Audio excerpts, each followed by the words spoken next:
سیدنا فاروق اعظم رضی اللہ تعالیٰ عنہ کی گزران بڑی مشکل تھی۔ بیت المال سے تھوڑی رقم لیتے تھے، وہ اتنا کہ گزارا بھی بڑی مشکل سے ہوتا تھا۔ اب اس کو اچھا نہیں سمجھتے تھے۔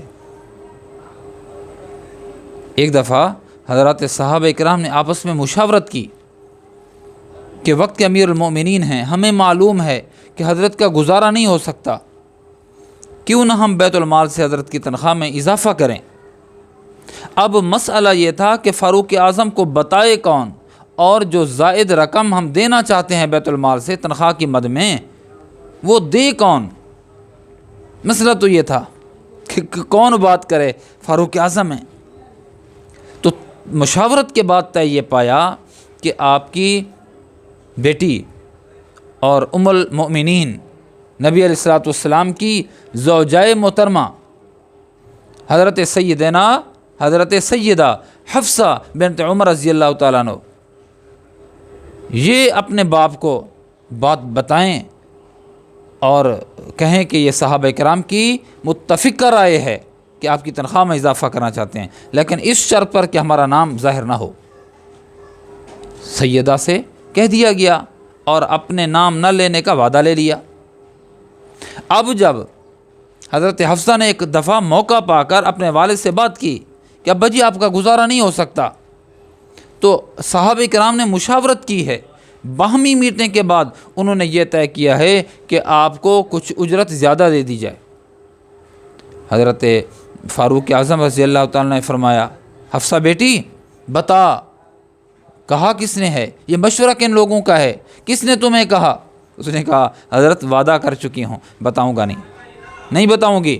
فرمانے لگے اگر مجھے معلوم ہو جائے تو میں ان کو مار مار کر ان کے جسموں پر نشان پڑ جائیں کہ مجھے کس جانب لے جانا چاہتے ہیں۔ اے حفصہ تو میرے محبوب صلی اللہ علیہ وسلم کی زوجہ محترمہ ہے، تو بتا کہ میرے محبوب صلی اللہ علیہ وسلم کا گزارا کیسے ہوتا تھا۔ آنسو نکل پڑے اور بتایا۔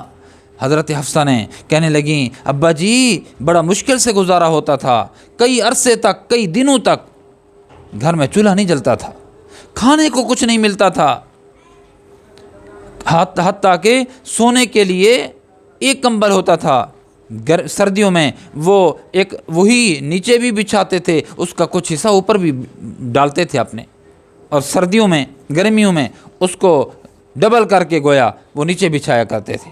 کئی دن تک کھانا نہیں ہوتا تھا۔ کھجور کے ذریعے سے وہ سرہانے ان کے ہوتے تھے، کوئی نرم بستر نہیں ہے، حتیٰ کہ آپ سوتے ہیں تو آپ کے جسم مبارک پر نشانات پڑ جاتے تھے چٹائی کے۔ تو فرمایا میری بیٹی ایک راستہ جو نبی علیہ الصلوۃ والسلام نے اپنے لیے منتخب فرمایا، اسی راستے پہ گزرتے ہوئے میرے مقبل سیدنا صدیق اکبر رضی اللہ تعالیٰ وہ اس راستے پر چلتے رہے، منزل تک پہنچ گئے۔ اب میں چل رہا ہوں، یاد رکھ اگر میں نے راستہ بدلا تو منزل بدل جائے گی۔ میں اللہ کے نبی صلی اللہ علیہ وسلم کو، اپنے محبوب کو کیا جا کر جواب دوں گا، اپنے دوست سیدنا صدیق اکبر رضی اللہ تعالیٰ کو کیا جا کر جواب دوں گا؟ رہنے دے، میں اسی حال میں جینا چاہتا ہوں اور اسی حال پہ مرنا چاہتا ہوں جس حال پہ اللہ کے رسول نے زندگی گزاری، اس کے ماں بعد نے خلیفۃ الرسول سیدنا صدیق اکبر رضی اللہ تعالیٰ نے زندگی گزاری، اور جس حالت میں اس دنیا سے تشریف لے گئے میں اسی حالت میں اسی راستے پہ بھی چلنا چاہتا ہوں، اور اسی راستے پہ چلتے چلتے انہی کے ساتھ اپنا خاتمہ چاہتا ہوں، اور میری منزل وہی ہے اور میں اسی منزل تک پہنچنا چاہتا ہوں۔ میری بیٹی مجھے دنیا کی ضرورت نہیں ہے، میرے سامنے تو مطمع نظر اللہ کے رسول ہیں۔ یہ تھے سیدنا فاروق اعظم کہ جو زہد و قناعت کے پیکر اور راہبر تھے۔